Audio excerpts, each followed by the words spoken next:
ठीक है, इसे आपको जरा समझाने की कोशिश करता हूं। आप जानते हैं कि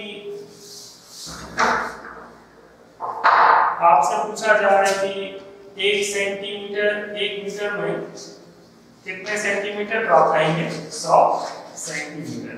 आपसे कहा जाए 1 सेंटीमीटर में कितने मीटर, तो कहेंगे 1/100 मीटर। मतलब 1 सेंटीमीटर 1 मीटर का 1/100 हिस्सा होता है। उसी तरह कहा जाए 1 सेंटीमीटर तो वो 1 मीटर का 1000वां हिस्सा होता है। ठीक है।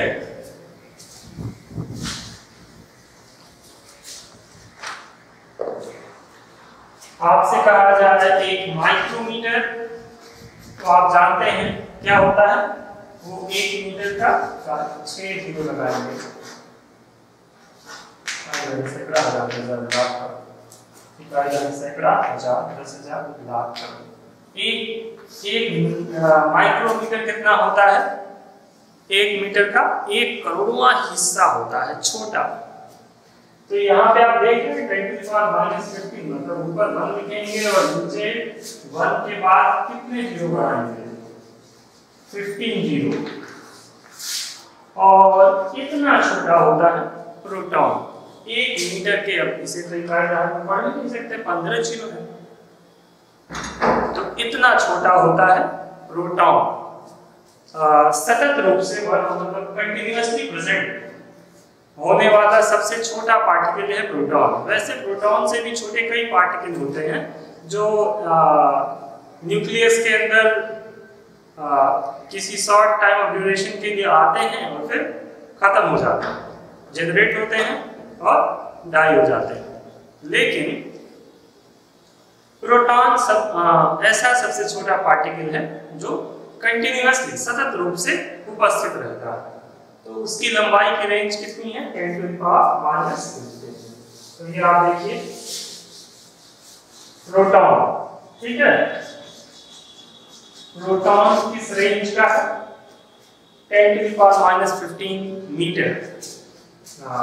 या इसकी डिग्री कितनी है, उसके लेंथ की 10⁻⁻15 मीटर की डिग्री का है। इसी तरीके से जो न्यूक्लियस होता है, न्यूक्लियस नाभिक, उसकी रेंज होती है 10⁻⁻14। ये डेटा है, आपको याद रहे तो बेहतर है। जो हाइड्रोजन एटम है,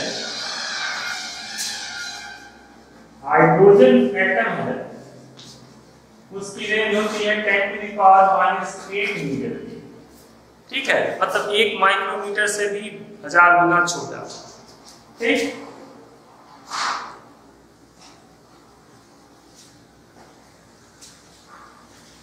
अब थोड़ा बड़े में देखें, पृथ्वी, अर्थ की जो रेडियस है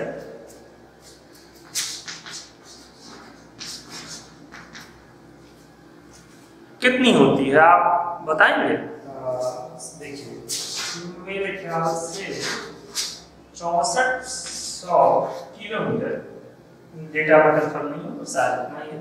तो आप मीटर में चेंज करेंगे तो कितना हो जाएगा, 6400 पहले से है, 3 जीरो और आ जाएगा। देखिए 1 2 3 4 5 6, और क्योंकि ये 5 से बड़ा है इसलिए 1 जीरो और ले लेते हैं।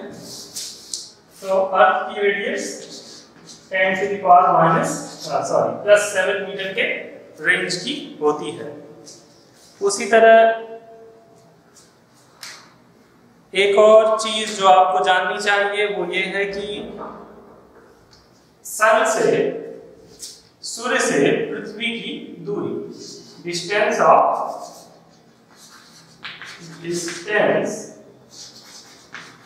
बिटवीन सन एंड अर्थ, ये है 10⁻11 मीटर के रेंज की। ये कुछ बड़ी दूरियां हैं। आपको मैं कुछ वीडियोस में बताता हूं कि पृथ्वी किसमें है, सोलर फैमिली या सोलर सिस्टम में है। पृथ्वी सूर्य का चक्कर लगाती है, और सूर्य किसमें है, हमारी आकाश गंगा, जिसका हमारी मंदाकिनी, जिसका नाम आकाश गंगा है। ये डिजाइन आपने इमेज में से देखा होगा। इस तरह की हमारी मिल्की वे है, आकाश गंगा। ठीक है, इसके एक सिरे पे सन होता है और ऐसे पूरा चक्कर लगाता है। तो जो हमारी मिल्की वे है उसका व्यास, मिल्की वे का जो व्यास है डायमीटर वो 10⁻21 मीटर के रेंज का है। ठीक, और हमारे ब्रह्मांड में एक ही मिल्की वे नहीं है, ऐसी हजारों मंदाकिनियां उपस्थित हैं। और लगभग हमारा ब्रह्मांड अभी तक के जो रिसर्च है हमारे इस लेटेस्ट सबसे ज्यादा फेमस साइंटिस्ट स्टीफन हॉकिंस, उनके अनुसार हमारा ब्रह्मांड कुछ इस तरीके का है। ठीक है, ऐसे कप की तरह, ऐसे ठीक खुलता हुआ, जैसे कप ऐसे हाइपरबोलिक साथ। तो उनके अकॉर्डिंग इसकी जो डिस्टेंस है एक एंड से दूसरी एंड तक, जो जितना हमने अभी तक खोजा है, मतलब हम पूरा बहुत दूर तक तो नहीं देख सकते, तो हमारे टेलीस्कोप ने अभी तक जितनी दूरी तक देखा है वो लेंथ है 10⁻28 मीटर। बहुत बड़ी लंबाई है, 10⁻28 मीटर, मतलब एक लिखिए उसके बाद से 28 जीरो लगा दीजिए। इतने मीटर तक की लंबाई मनुष्य ने खोजी है, देखी है। ठीक है, अपने आंखों की सहायता से नहीं, कैमरों और टेलीस्कोप की सहायता से। तो ये measure biggest length, अभी तक की नापी गई सबसे लंबी लंबाई दूरी कितनी है? 10⁸ मीटर। तो इस प्रकार ये लंबाइयों का परास है। ये डेटा आपको याद रहे तो अच्छी बात है। कभी कुछ कंपटीशन एग्जाम में पूछ दिया जाता है कि मिल्की वे के लेंथ की रेंज क्या है, या प्रोटॉन का रेंज क्या होता है, हाइड्रोजन का रेंज क्या होता है। तो ये जनरली कंपटीशन एग्जाम में या ऑब्जेक्टिव टाइप क्वेश्चंस में ऑप्शनल में पूछा जाता है। तो आपको याद रहे तो अच्छा है, नहीं तो कंफ्यूज हो जाते हैं अक्सर लोग। तो हमने पिछले क्लास में लेंथ के मेजरमेंट को देखा था, और अभी लेंथ की कुछ रेंज देखी। अब जो हमारी नेक्स्ट टॉपिक है वो है measurement of mass. Measurement of mass, द्रव्यमान का मापन।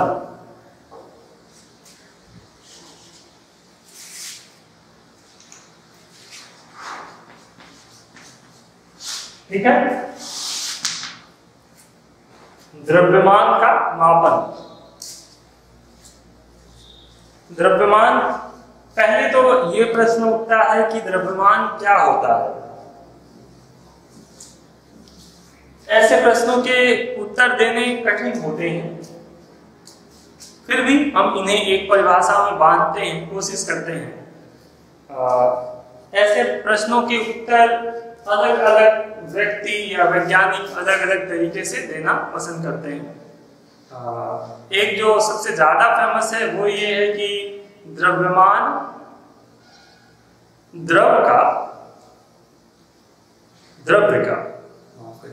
द्रव्यमान द्रव्य का आधारभूत गुण है।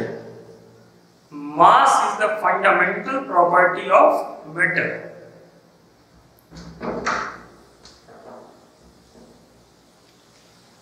इस गुण की विशेषताएं क्या क्या है? तो ये गुण मतलब द्रव्यमान की विशेषता है कि वो ताप तथा दाब पे निर्भर नहीं करता। जैसे आपके पास 1 kg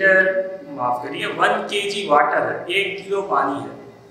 अब 1 किलो पानी को आप किसी बकेट में या किसी कंटेनर में बंद करिए और उसे जमा दीजिए, ठंडा करिए, बर्फ बन जाएगा। तो वो 1 केजी पानी 1 केजी बर्फ ही बनेगा। उसका आयतन घट या बढ़ सकता है, हो सकता है पानी था तो वो 1 लीटर था और बर्फ जमा तो वो थोड़ा सा उसका आयतन बढ़ गया, 1.1 लीटर हो गया, ऐसा कुछ। तो आयतन परिवर्तित हो सकता है लेकिन उसका द्रव्यमान परिवर्तित नहीं होगा। उस पानी को आप 1 लीटर पानी को वाष्प में परिवर्तित कर दीजिए उसी कंटेनर में, फिर भी वो कितना रहेगा, 1 केजी ही होगा। या ऐसा सोचें कि मान लीजिए जहां तक बात ताप की है, दाब की है, तो एक मान लीजिए रुई का कोई टुकड़ा है 100 ग्राम का, उसे आप दबा के छोटा कर दिए, फिर भी वो 100 ग्राम का ही है। तो ताप और दाब का प्रभाव नहीं पड़ता है द्रव्यमान पे। कुछ हद तक गति अपना प्रभाव द्रव्यमान पे डालती है। तो सब द्रव्यमान की परिभाषा आप चाहे तो लिख भी सकते हैं कि द्रव्यमान द्रव्य का आधारभूत गुण है। ये द्रव्य पे लगने वाले ताप तथा दाब पर निर्भर नहीं करता। एक और गुण है द्रव्यमान का, द्रव्यमान को गुरुत्वीय क्षेत्र, किसी भी प्रकार के क्षेत्र द्रव्यमान को प्रभावित नहीं करते। वह गुरुत्वीय क्षेत्र हो, वैद्युत क्षेत्र हो, चुंबकीय क्षेत्र हो, द्रव्यमान का उन पे कोई प्रभाव नहीं पड़ता। द्रव्यमान को मापने के लिए जो सबसे अच्छी यूनिट है हमारी एमकेएस यूनिट या एसआई यूनिट, वो केजी है। तो हम द्रव्यमान को किस में मेजर करते हैं, किलोग्राम केजी में। ठीक है, आप चाहें तो लिख भी सकते हैं, लिखिए इस हेडिंग में द्रव्यमान की परिभाषा आपने लिख ली, लिखिए पैराग्राफ चेंज करके कि द्रव्यमान को मापने के लिए किलोग्राम, पाउंड इत्यादि मात्रक प्रयोग किए जाते हैं, जिनमें किलोग्राम एसआई मात्रक है तथा भौतिक में इसका विशेष प्रचलन है। अब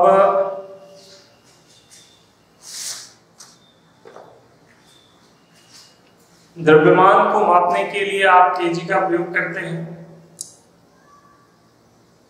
कुछ डेटा आपको पता होंगे, जैसे मीटर के साथ होता है, मीटर होता है, फिर जब 1000 मीटर इकट्ठे हो जाते हैं तो उसे हम क्या कहते हैं, 1000 मीटर को हम कहते हैं किलोमीटर, और मीटर का 1000वां हिस्से को हम कहते हैं मिलीमीटर। उसी तरह केजी के साथ भी है, केजी के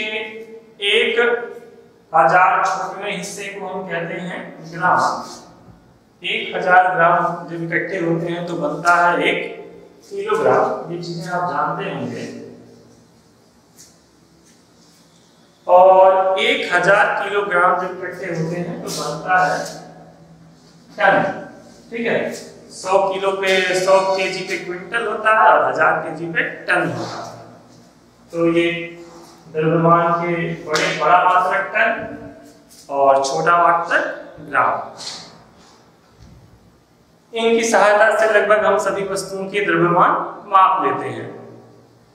समस्या कहाँ होती है? समस्या वहां होती है जब हमें बहुत छोटी वस्तुओं की का द्रव्यमान ज्ञात करना होता है। जैसे हमें प्रोटॉन का द्रव्यमान, इलेक्ट्रॉन का द्रव्यमान, नाभिक में उपस्थित किसी कण का द्रव्यमान, ऐसे कणों, अति सूक्ष्म कणों का द्रव्यमान जब ज्ञात करना होता है तो उन्हें ग्राम या किलोग्राम में लिखना कठिन होता है।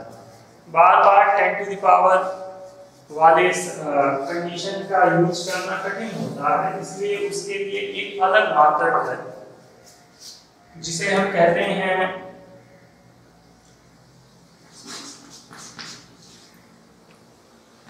Atomic mass unit. Atomic mass unit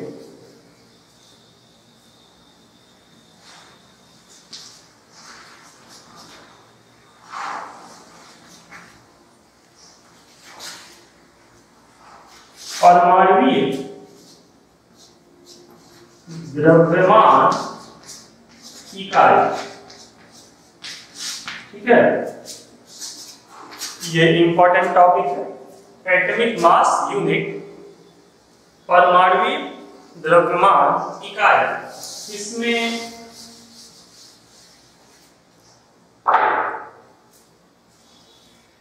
इसे पढ़ने से पहले एक चीज को हम समझ लेते हैं। कार्बन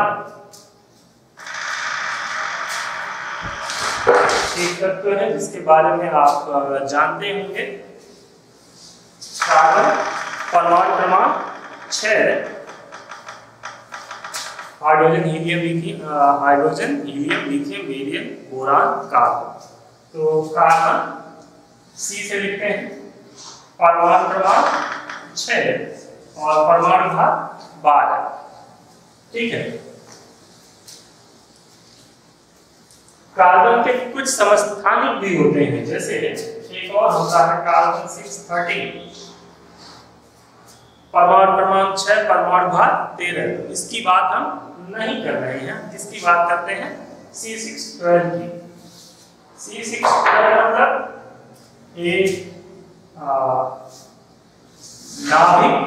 नाभिक में 6 प्रोटॉन और 6 न्यूट्रॉन। नाभिक के बाहर पहली कक्षा जिसमें 2 इलेक्ट्रॉन और दूसरी कक्षा जिसमें 4 इलेक्ट्रॉन होते हैं। तो इसे हम कहते हैं C612। इसका द्रव्यमान होता है, इस पूरे का द्रव्यमान होता है 1.6 into 10 to the power -27 kg। ठीक है, एक C612 परमाणु का द्रव्यमान 1.6 into 10 to the power -27 kg होता है। इसे ही हम 1 AMU या 1U कहते हैं। U for unit, AMU for atomic mass unit, small में लिखते हैं। 1U मतलब यूनिट, एटॉमिक यूनिट। तो इसके एक द्रव्यमान को हम क्या कहते हैं, यूनिट मान लेते हैं। जैसे आप लंबाई मापने के लिए एक लंबाई लेते हैं और उसे कहते हैं कि हमने एक वैज्ञानिकों ने इसे क्या मान लिया, 1 मीटर मान लिया। एक बटखरा लिया, उसे क्या मान लिया, 1 kg मान लिया। उसी तरह C612 का जो द्रव्यमान है उसको हम क्या मान लिए, 1 यूनिट मान लिए। इसी से तुलना कर लेंगे, जो इससे छोटा होगा वो दशमलव में होगा, जो इससे बड़ा होगा, जैसे मान लीजिए हमारे पास ये आप डाल दिए होंगे। जैसे मान लीजिए कोई एक ऐसा निकाय है जिसमें C612 के 3 परमाणु। ठीक है, तो एक का द्रव्यमान 1U, दूसरे का भी 1U, तीसरे का भी 1U। तीनों को जोड़ दिया तो कुल द्रव्यमान कितना हो गया, 3U। या कुछ जगह पे, अधिकतर जगहों पे AMU वर्ड लिखते हैं, 3AMU, एटॉमिक मास यूनिट। तो हेडिंग डाल दिए होंगे आप, एटॉमिक मास यूनिट। उसमें लिखिए कि एटॉमिक मास यूनिट या परमाणुीय द्रव्यमान इकाई सूक्ष्म कणों जैसे प्रोटॉन, इलेक्ट्रॉन परमाणुनाभिक, परमाणु इत्यादि के द्रव्यमान को मापने के लिए प्रयोग किया जाता है। यह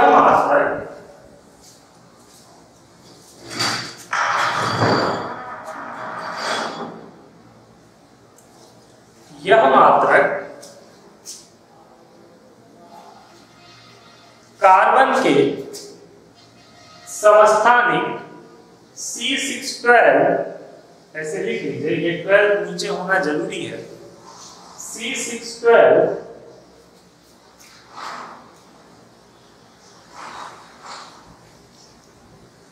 के द्रव्यमान से तुलना करके बनाया गया है। पूर्णविराम नीचे पैराग्राफ में इस मात्रक में C612 के द्रव्यमान 1.6 में 10 पे घात -27 kg को एक इकाई माना जाता है, जिसे 1 AMU या 1 U कहते हैं। पूर्णविराम। ये टॉपिक समाप्त हुआ। जैसे हमने लंबाई का परिसर देखा, वैसे ही द्रव्यमान का परिसर देख लेते हैं। हेडिंग नहीं डालेंगे, बस आप कुछ डेटा है जिसे देख लीजिए, समझ लीजिए। तो डेटा ऐसे है कि आपको याद होगा, आप इलेक्ट्रॉन का द्रव्यमान पढ़ते हैं कितना, लगभग आप पढ़ते हैं 1.9 × 10⁻31 kg, शायद यही है। तो 1.9 है, 5 से छोटा है, 3.27 से छोटा है, तो आप यहाँ कितना कर देते हैं, 0 बढ़ा देते हैं तो कितना हो जाता है 30। तो इलेक्ट्रॉन का द्रव्यमान किस परास का है, 10⁻³ kg का। उसी तरह प्रोटॉन के बारे में पढ़ते हैं, उसका द्रव्यमान 10⁻27 kg के रेंज का होता है। ठीक है। और किसी छोटे वस्तु की बात करें, मॉस्किटो, मच्छर जो घरों में हमारे पाए जाते हैं, मॉस्किटोज जो होते हैं वो 10⁻⁵ kg के रेंज के होते हैं। मतलब 1 ग्राम का 1000वां हिस्सा एक मच्छर। ठीक है। हाँ, समूह हिस्सा 1 ग्राम का समूह हिस्सा एक मच्छर का द्रव्यमान। ठीक। जो हमारा चंद्रमा है, मून, वो 10⁻25 kg के रेंज का।